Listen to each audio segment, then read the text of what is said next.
Fala galera, belezinha? Estamos aqui para resolver a prova da Unesp, que também faz parte daquela gama gigantescas de prova da VUNESP, e é uma prova bem tradicional, né? Sempre as últimas 8 questões são de matemática, e comparado com outras provas, ela é um pouco menos exigente tecnicamente, mas a gente vai dar uma olhada em cada uma delas aí para trabalhar, para a gente desenvolver a nossa gloriosa matemática. Mas antes, não se esqueça de se inscrever no canal, ativar o sininho, deixa aquele comentário, aquele like, aí você ajuda muito a fortalecer aqui o meu canal. Beleza? Vamos ver o que essa primeira questão, a questão 83, traz pra gente? Ela diz o seguinte, ó.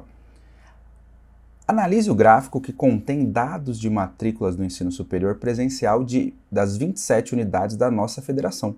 Considere que essa rede de ensino superior presencial distribui-se apenas em privada ou pública. E ele traz aqui, ó, razão por unidade da federação entre o número de matrículas no ensino superior privado e o número de matrículas no ensino superior público. Tudo bem? Então, esses números aqui, por unidade federativa aqui, ó, ele traz justamente a razão privado-público. Legal? Boa? Então, o que eu vou fazer? Antes de continuar lendo, eu vou falar que eu tenho... O nosso X vai representar o privado, né, a quantidade privada aí de gente matriculada, e o Y vai representar a quantidade de pessoas aí matriculadas no público. Tudo bem? Boa? Beleza. E aí o que acontece? Ele fala assim, a análise do gráfico revela que o número de unidades da federação com 60% ou mais de matrículas no ensino superior presencial sendo da rede privada. Beleza? Isso aqui é legal de se ligar. Então ele está falando, ó, da rede privada. Tudo bem? Boa. Então o que a gente vai fazer? Eu quero que o nosso X, né, que é a quantidade de pessoas matriculadas no privado, seja maior ou igual a 60% do total. Então vamos escrever assim, ó, o nosso X deve ser maior ou igual a 60%, tudo bem? Já vou escrever assim, ó, em fração do nosso total. Só que o total aí é legal demais, né? Olha lá, o nosso total não é a soma de x com y. Exatamente, né? Porque ele falou aqui no texto que só tem privada ou público, né? Rede privada ou rede pública. Boa, então como que vai ficar isto daqui, ó? Se a gente simplificar esse 60 e esse 100, a gente vai chegar no seguinte, a gente vai chegar em 3/5, beleza? Estou dividindo em cima e embaixo por 20. E aí teremos o seguinte, continuando essas continhas aqui, a gente vai ter x maior ou igual a 3/5 de x mais y, que é o nosso total. Perfeito? Boa. E aí, o que eu vou fazer? Multiplicando os dois lados por 5, a gente vai ter 5x maior ou igual, aí faz a nossa distributiva aqui, ó. Vai ficar assim, ó. 3x mais 3y. E aí, subtraindo 3x dos dois lados, a gente vai ficar assim, ó, 2x maior ou igual a 3y, beleza? Então, aqui ficou 5x menos 3x, 2x, legal? E aí, o que eu vou fazer? Eu vou montar justamente a razão que é representada aqui. Essas barrinhas indicam x sobre y. Ele falou que é a razão entre o número de matrículas no privado e o número de matrículas no público. Então, essas razões aqui nada mais são que x dividido por y, beleza? Então, olha que muito louco. Vai ficar assim, ó, x dividido por y, né? Tô passando o y dividindo e vou passar o 2 dividindo também. Vai ficar 3 sobre 2. Então, a gente vai ter x sobre y maior ou igual a 1,5. Então, qualquer valor que for maior ou igual a 1,5 serve pra gente, que é justamente o que ele está pedindo. Então, ó, o 1,5 começa aqui, ó. Tudo que tiver para a esquerda vai ser maior ou igual a 1,5. Então, a gente tem 1, 2, 3, 4, 5, 6, 7, 8, 9, 10, 11, 12. Beleza? Então, a gente tem 12 unidades da federação que respeitam isso. Isso aqui está contemplado lá na alternativa E de helicóptero. Tudo bem, gente? Beleza a ideia? Numa boa? Se tiver qualquer dúvida, como eu sempre digo, manda aquele comentário. A gente sempre troca uma ideia, vai se ajudando para a gente ir se desenvolvendo. Tudo bem? Então vamos dar uma olhadinha na próxima questão? Essa questão 84 diz o seguinte pra gente, ó, se liga. Um trapézio retângulo ABCD foi dividido em um paralelogramo EBCF, um triângulo retângulo EFG e um retângulo AEGD, de áreas denotadas por S1, S2 e S3. Está aqui, ó, S1, S2 e S3, respectivamente. O trapézio representado no plano cartesiano mostra que os vértices dos três polígonos estão perfeitamente situados na interseção de linhas da malha quadriculada, ou seja, está exatamente no vértice para ajudar a gente a calcular as áreas. Ele pergunta a relação entre essas três áreas. Tudo bem? O primeiro é um paralelogramo. Como que a gente calcula a área de um paralelogramo? Não é só fazer base vezes altura? É isso, e a altura é a distância entre as bases. Se eu chamar de base o BE e o CF, a altura vai ser a distância entre essas duas verticais aqui. Se ligou? Então, o que eu vou fazer? Ó? Repara no seguinte, o nosso S1 vai ser base vezes altura. Só que o S2 é um triângulo. E se eu chamar de base o FG, a altura desse triângulo vai ser exatamente a mesma altura que a gente usou no paralelogramo, que é isso aqui, ó, a distância entre essas duas verticais. E se eu chamar de base do retângulo o GD, a altura vai ser também essa mesma distância entre as bases, né? Então o que eu vou fazer? Ó? Se liga. Ó. Eu vou deixar marcadinho aqui, ó, essa ideia. Vou escrever o seguinte, ó. Essa distânciazinha aqui, eu vou chamar de uma letrinha, por exemplo, A. Porque a gente vai deixar tudo em função de A. Repara nessa ideia, olha que muito louca. Vou escrever assim, ó, o S1 nada mais é que base vezes altura.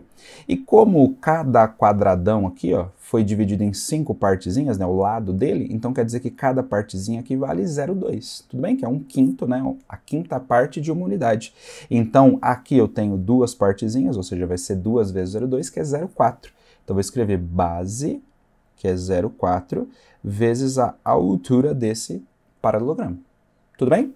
Para o triângulo, para o S2, ó, olha que legal, vai ficar o seguinte, vai ficar base, vou chamar o FG, que são duas unidades, né? O quadradão, 1, 2, vezes essa altura que é o Azinho que a gente acabou de escrever. Então vai ficar base vezes a altura sobre 2. Legal demais ou não? Dá pra gente simplificar este 2 com esse 2, tudo bem? E a gente vai chegar então que o nosso S2 é igual a Azinho. Beleza? Boa. E o nosso S3, vou colocar aqui um pouquinho mais para baixo. Nosso S3 vai ser o seguinte, ó. Base, se eu chamar o GD de base, a altura vai ser o nosso Azinho. Então vai ficar base vezes altura, ou seja, 1 vezes o Azinho, e a gente vai chegar no Azinho. Repara que todas essas áreas dependem desse Azinho. Então olha o que eu vou fazer, se liga nessa ideia. Vou escrever assim, ó, eu vou isolar o Azinho nessa brincadeira. Vou deixar assim, ó, Azinho é igual ao S1 dividido por 0,4. Aqui já está isolado, né, já que o S2 é exatamente o Azinho, só vou escrever em outra ordem, A é igual a S2, e a mesma coisa para esse cara aqui, né, que eles já são iguais. Vou deixar o Azinho aqui primeiro, S3. A gente já sabe que esses dois são iguais, ó. Só com isso já dá para eliminar algumas alternativas. Legal? Então o que eu vou escrever? Como esse Azinho é igual a esse Azinho, que é igual a esse Azinho, então eu posso igualar essas três coisas aqui, sim ou não? Então vai ficar assim, ó. Desta partezinha que escrevemos, eu tenho que o S1 sobre 0,4 é igual a quem? Ao S2, que é igual ao S3. Tudo bem? Nessa razão aqui, para a gente sumir com essa parte com vírgula, eu vou multiplicar por 10 em cima e embaixo. Olha o que a gente vai ter. Então, multiplicando por 10 em cima e embaixo. Então, a gente vai ter o seguinte, 10S1 dividido por 4. Tudo bem? E aí eu vou ter o S2 e vou ter aqui igual ao S3. Numa boa, dá para a gente simplificar esse 10 com esse 4. Vai ficar como? Ó? A gente vai ter aqui, ó, 5 e 2. Beleza? E aí, para sumir com esse 2 aqui, né, para sumir com essa fração, eu vou multiplicar as três partes aqui, né, dessa igualdade que a gente montou, por 2. Então, vou fazer o seguinte, ó, multiplicando todo mundo por 2, vai ficar assim, ó, aqui vezes 2, aqui vezes 2 e aqui vezes 2. Beleza ou não beleza? Belezas. Quando eu faço isso, ó, esse 2 aqui vai simplificar com esse. Aqui vai ficar 2 vezes isso, 2 vezes isso. Vai sobrar só esse 5 na primeira parte, ou seja, chegaremos em 5 vezes o S1 é igual a 2 vezes o S2, que é igual a 2 vezes o S3. Isso aqui está contemplado lá na alternativa C de Corinthians, mano. Sim ou não, gente? Legal demais, né? Bonitinha essa questão. Se tiver qualquer dúvida, sempre digo para vocês, manda aquele comentário, a gente vai conversando e vai se ajudando. Legal demais? Então vamos dar uma olhadinha na próxima questão? Bora lá! Essa questão 85 traz a seguinte ideia para a gente. Ele fala assim, seja a equação quadrática, ele deu a equação em que n é uma constante real, com duas raízes reais positivas e distintas. Essa parte é importantíssima. Ó. Duas raízes reais positivas e distintas. Tudo bem? Por que que isso é importante? Já vamos ver. Aí ele pergunta, assim os valores de n que satisfazem essas condições são tais que, boa, para que eu tenha duas raízes reais distintas, então primeira coisa, raízes reais distintas. Quando isso aqui acontece, o que que eu sei? Eu sei que o meu discriminante, o meu delta, ele é positivo. Tudo bem? Lembra lá que o delta, ele é aquela relação entre os coeficientes, né? B² menos 4AC. Top. Boa. Então, o que que eu vou escrever? Ó? Daqui eu vou ter o seguinte, o nosso Bzinho é menos 1 nessa equação, né? Então, vai ficar menos 1 ao quadrado, menos 4 vezes A, que é o N, vezes C, que é 1. Isso aqui tem que ser positivo. Boa? Então, vai ficar, ó, 1 menor que 4, aliás, menos 4n maior que 0, boa. Vou subtrair um dos dois lados, vai ficar menos 4 maior que menos 1. Vou multiplicar por menos 1 dos dois lados, vai ficar 4n. Lembra que inverte o sinal da desigualdade, né? Quando eu multiplico por um número negativo. Então, a gente vai ter isso aqui. 4n menor que 1, né? Inverteu essa desigualdade. E vou dividir ambos os lados por 4. Então, vai ficar n menor que 1/4. Só que a Unesp foi bem sagaz, né? Olha essa alternativa aqui, ó. Dá uma vontadinha de marcar. Só que ele não falou só que as raízes são reais e distintas. Ele disse que elas são positivas. E aí é que tá o jump of the cat, ó. O que que a gente vai fazer, ó? Como as raízes são positivas, raízes positivas, a gente tem a seguinte ideia. Se eu somo dois números positivos, o resultado disso é positivo. E se eu multiplico dois números positivos, o resultado é positivo também. Se ligou? Então, olha que maneiro isso daqui, ó. O que que vai acontecer? Lembra das relações de Girard? Se eu somo as raízes, x1 mais x2, isso aqui vai dar menos b sobre a, que no nosso contexto aqui vai ficar menos o menos 1 dividido por n, ou seja, 1 sobre n. E o produto dessas raízes, x1 vezes x2, vai ser c sobre a, ou seja, 1 sobre n aqui no nosso contexto. Como as duas expressões são iguais, né, as duas são 1 sobre n, eu vou analisar uma vez só. Essas duas coisas têm que ser positivas, ou seja, se 1 sobre n for positivo, a gente já satisfaz isso. Pensa comigo, se eu divido por um número negativo, essa fração vai ser negativa. Se eu divido por um número positivo, essa fração vai ser positiva. Então aqui basta que a gente tenha a seguinte ideia, ó, que o nosso n seja positivo. Aí a gente garante que essa fração seja positiva. E essas duas situações aqui devem ser satisfeitas. Ou seja, disso aqui a gente tira o seguinte, eu tiro que o 0 é menor que o n, ou seja, n é maior que 0, só que o n é menor que 1/4. Isso aqui está lá na alternativa A de amorzinho gostoso. Beleza. Essa aqui tem um grau de técnica, né, um pouco mais elevado. Legal? Só que se tiver dúvida, manda aquele comentário aqui, a gente conversa e vai se ajudando. Tudo bem? Então vamos dar uma olhadinha na próxima questão? Essa questão 86 traz a seguinte ideia, ele fala assim, uma placa quadrada de massa 2 kg e lado 2 e uma placa retangular de massa 3 e lados 2 por 4 possuem suas respectivas massas homogeneamente distribuídas, isso é importante, hein? Espessuras desprezíveis e estão dispostas uma a uma em um plano cartesiano de eixos ortogonais. Nesse plano cartesiano, as coordenadas do centro de massa C do conjunto das placas são calculados da seguinte forma. O que está aqui? Para a gente calcular esse centro de massa, como que a gente pensa? A gente pensa que esse quadrado aqui, imagina que ele é reduzido a um único ponto que concentra toda a massa dele. Onde vai estar esse ponto? Exatamente no centro de massa dele. Se a gente traçar as diagonais aqui, o centro de massa do quadrado vai estar exatamente no centro dele, que é no ponto 2, 3. Então imagina que esse quadrado está reduzido a um ponto, que é o ponto 2, 3, que tem toda essa massa aqui de 2 kg. A mesma coisa para o retângulo. Se a gente traçar as diagonais, elas vão se encontrar nesse ponto aqui 10, 5, que é o centro dele, e a gente vai imaginar que esse ponto concentra toda a massa do retângulo.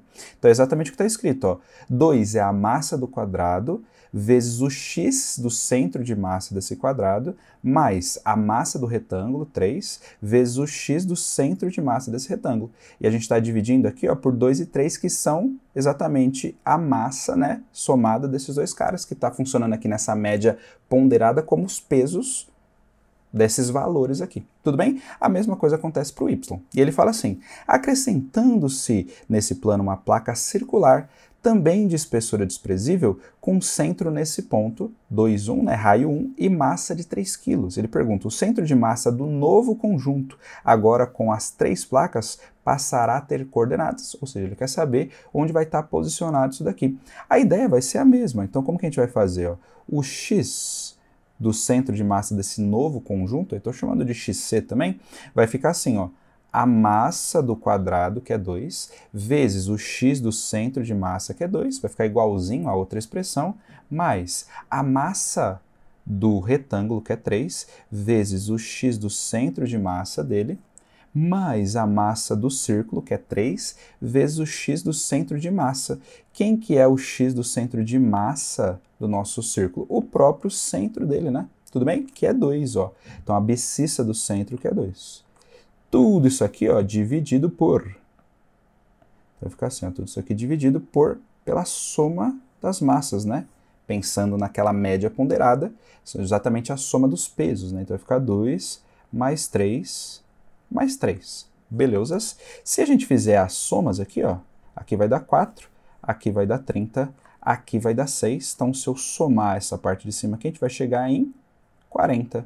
Dividido por 8, a gente vai chegar em 5, ou seja, o x do centro de massa, né, a abscissa, é 5. E só com isso a gente já consegue chegar na alternativa D. É legal demais que você perceba isso nas provas, porque aí você não precisa perder tempo fazendo o resto.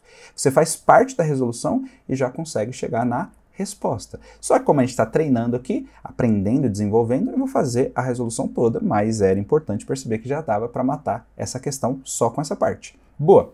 E aí a parte com y vai ficar assim, O y do centro de massa, a ideia é similar. Vou pegar a massa do quadrado, que é 2, vezes o x, aliás, o y do centro de massa do quadrado, que é 3, fica igualzinho a outra expressão, mais a massa do retângulo, que é 3, vezes o y do centro de massa dele, que é 5, tudo bem?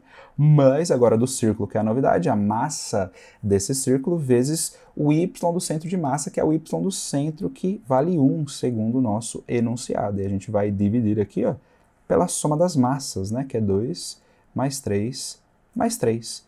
E aí, isso aqui vai resultar no quê? Vai ficar assim, aqui dá 6, aqui dá 15 e aqui dá 3. Somando geral, isso aqui vai dar 24, dividido por 8, que dá 3. Ou seja, o nosso novo ponto nada mais é que 5, 3. Esse é o novo centro de massa que está contemplado lá na alternativa D de jeans, como já havíamos conversado. Tudo bem, gente? Na boa? Tranquileira? De novo, se tiver dúvida, não esqueça de mandar aquele comentário aí perguntando e eu respondo te ajudando. Belezas? Vamos ver a próxima questão?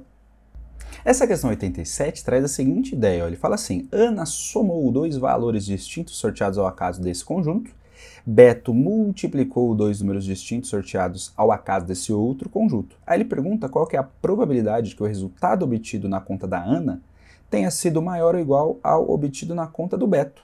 Então vamos ver os resultados possíveis da Ana. O que vai acontecer? Para a Ana a gente tem isso daqui.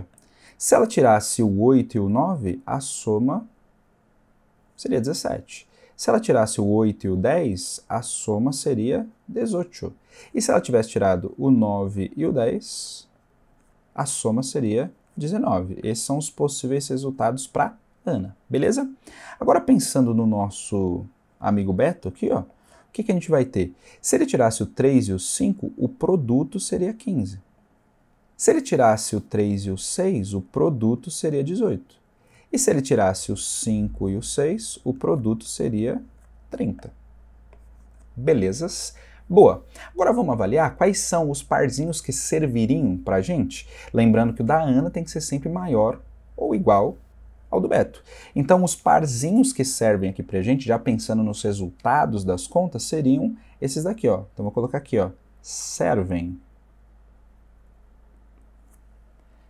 Seriam esses daqui, ó. O 17 e o 15. Esse aqui serviria para a gente. A Ana ganha do Beto. Poderia ser o 18 e o 15, a Ana ganha do Beto. Pode ser igual também, né? Olha lá, 18 e 18, ele falou maior ou igual. Então esse aqui serve também. Quem mais? Quem mais? Se fosse o 19 e o 15, também funciona pra gente. E poderia ser o 19 e o 18, né? Então nesses daqui, a Ana tem um resultado maior ou igual. Legal? Então a gente tem 5 possibilidades. Qual é o total de possibilidades? Então vamos pensar, ó. Lembra, a gente tem 2 escolhas a serem feitas, né? Vai lá, para cumprir essa tarefa aqui de ver todos os parzinhos ordenados. Aqui é a Ana, aqui é o Beto. O Beto. A Ana tem 3 possibilidades aqui de parzinhos, né? Aliás, de somas, né? E o Beto também tem 3 opções aqui de produtos. Então, a gente vai ter aqui 9 parzinhos ordenados aqui, Ana Beto, não é isso? Ó? Esse pode estar associado com esse com esse com esse. 18 com 15, 18 com 18, 18 com 30, 19 com 15, 19 com 8, 18 e 19 com 30. Ou seja, a gente tem 9 parzinhos. Legal? Que é o princípio fundamental da contagem, né? 3 vezes 3 é 9. Então, a nossa probabilidade será... Vou pegar o número de casos que nos servem, né, que nos são favoráveis, e dividir pelo número total de casos que servem. A gente tem 1, 2, 3, 4, 5, que a Ana é maior ou igual, de um total de 9. Então a probabilidade vai ser 5 sobre 9. Belezas? Que está lá na alternativa E de helicóptero. Tudo bem, gente? Beleza esse? Numa boa? Se tiver dúvida, já sabe. Manda aquele comentário. Legal? Vamos dar uma olhadinha então na próxima questão? A questão 88 pergunta o que pra gente? Vamos dar uma lidinha aí nesse enunciado. Ele fala assim, 3 insetos de mesma espécie foram introduzidos em um ambiente no instante zero. 7 meses depois, constatou-se que havia uma população de 18 mil desses insetos no ambiente. Considere que o modelo de crescimento da população desses insetos é exponencial dado por essa função f de x aqui, em que t e 1 são constantes e a f de x é a população de insetos após x meses do início da cultura. Beleza? Então, com isso, ó, antes da gente continuar lendo, o que a gente vai ter? Ó? Eu sei que a f de 0 é 3, já que ele colocou 3 insetos lá quando ele soltou o cronômetro.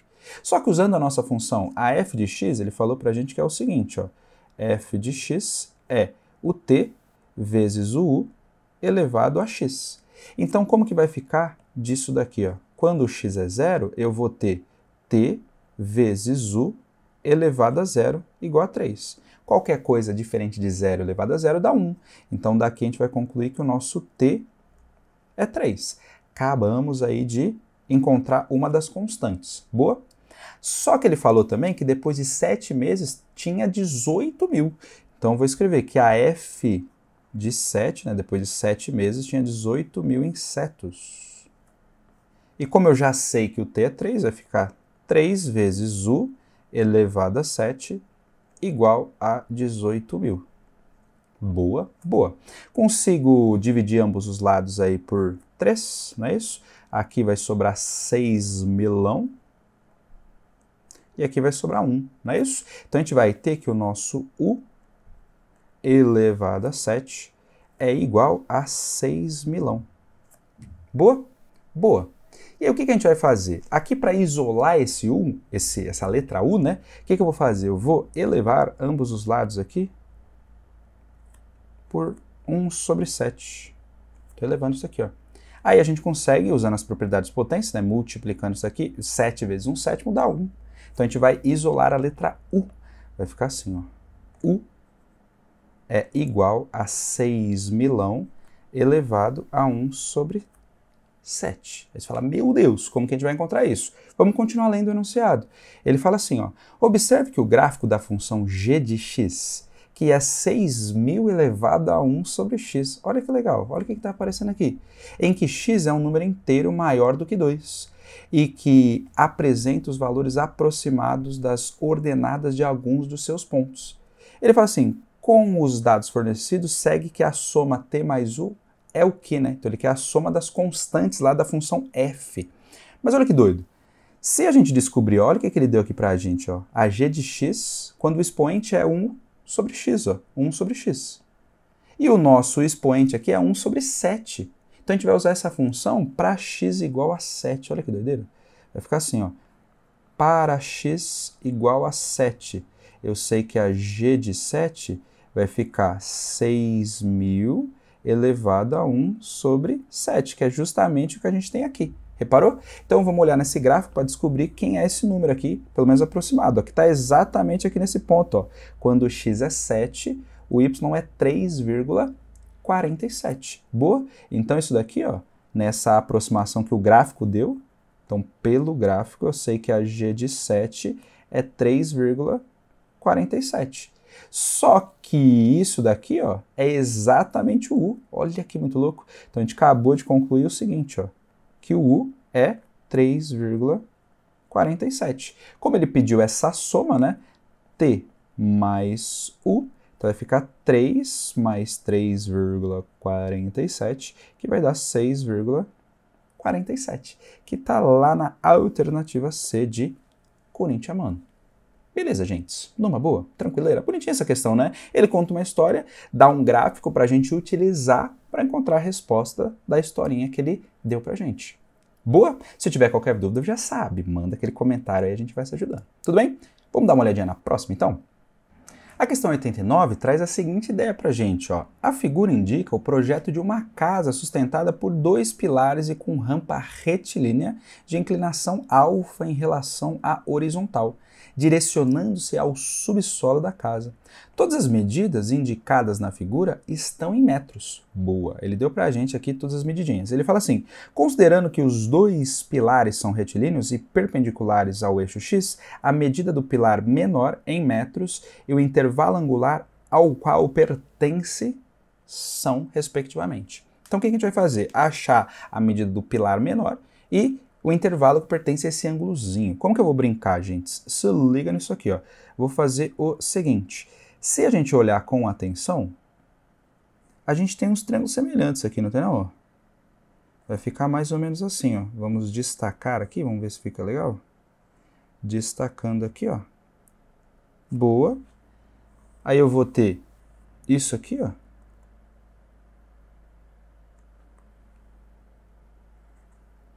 Tum. Vou ter isso aqui, ó.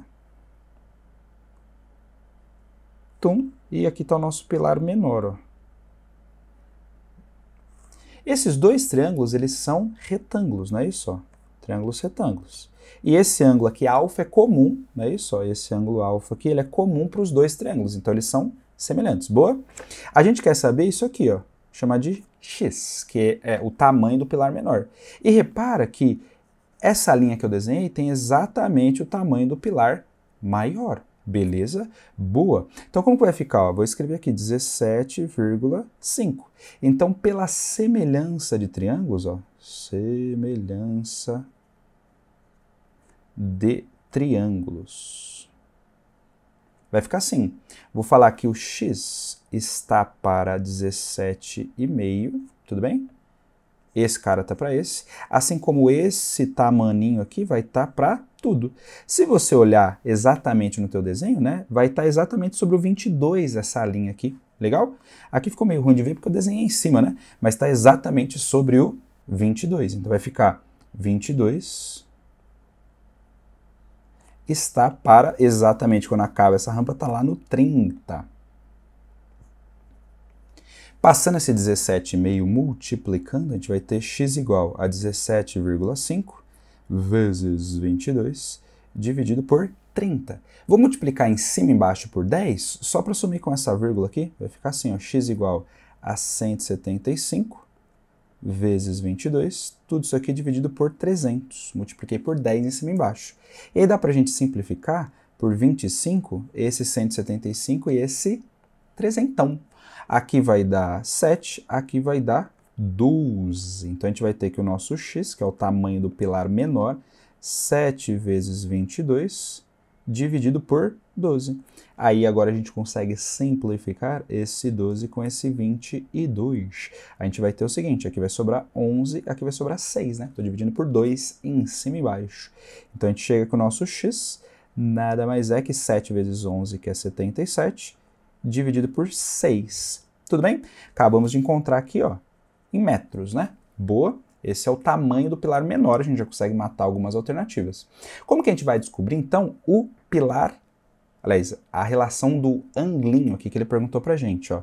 Pensando nesse triângulo grande aqui, ó, esse cateto aqui é 30 e esse aqui é 17,5, ou seja, a tangente de alfa, usando o cateto oposto sobre o cateto adjacente, vai ser, ó, cateto oposto é 17,5, cateto adjacente é 30. Então, vai ficar exatamente isso aqui, ó, 17,5 dividido por 30, que é uma conta parecida com o que a gente já fez, né? Então, a tangente de alfa será, se a gente multiplicar em cima e embaixo por 10 de novo, vai ficar isso aqui. Vai ser exatamente a mesma conta, né? Então, a gente consegue dividir por 25, já sabemos até os resultados, né? Aqui dá 7, aqui dá 12. Então, a tangente de alfa é 7 sobre 12, que é aproximadamente 0,583. Beleza? Fica 3, 3, 3, dá uma dízima periódica. Se a gente olhar na nossa tabelinha, ó, o 30 graus é 0,577, tudo bem? E o próximo aí, né, que é o 31, é 0,601. Então, certamente esse ângulo tem que estar entre esses dois valores. Então, da tabela, a gente conclui o seguinte. Concluímos que o alfa está entre 30 graus e 31. Tudo bem? Boa? Então, a gente tem que ver a alternativa que traz essas duas informações, ó. 77 sobre 6 e entre 30 e 31, que está lá na alternativa B de bucéfalo. Tudo bem, gente? Numa boa? Se tiver dúvida, já tá ligado, né? Manda aquele comentário e a gente vai conversando, se ajudando. Tudo bem? E vamos então ver a última questão dessa prova, a questão 90. E esta daqui, ó, traz a seguinte ideia para nós. Ele fala assim, o ChatGPT é uma ferramenta computacional de inteligência artificial que, entre outras aplicações, pode tentar resolver alguns problemas matemáticos. O problema matemático a seguir foi submetido ao ChatGPT. Escreva o menor número natural formado por 5 algarismos diferentes, sem usar o zero, que atende à condição de que algarismos lado a lado nunca sejam consecutivos, seja da esquerda para a direita, ele dá um exemplo, né? O 12, o 2 vem depois do 1, ou da direita para a esquerda, e ele dá o exemplo 65, o 6 vem depois do 5. Boa? E ele fala assim, a ferramenta apresentou como solução o número 13246, o que não está correto. E ele fala assim, considerando que essa solução incorreta tem a relação com uma leitura imprecisa do ChatGPT, tal imprecisão deve-se ao fato de que a ferramenta pode ter ignorado o quê? Onde está o problema? Está aqui.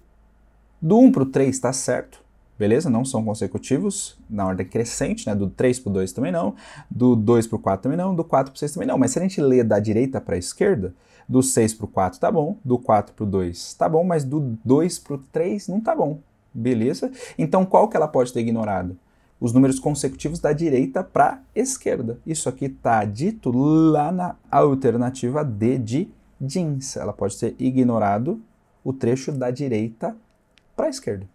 Tudo bem, gente? Na boa, aqui a gente finalizou a prova. Se tiver qualquer dúvida, você já sabe, pode mandar aquele comentário. Tudo bem?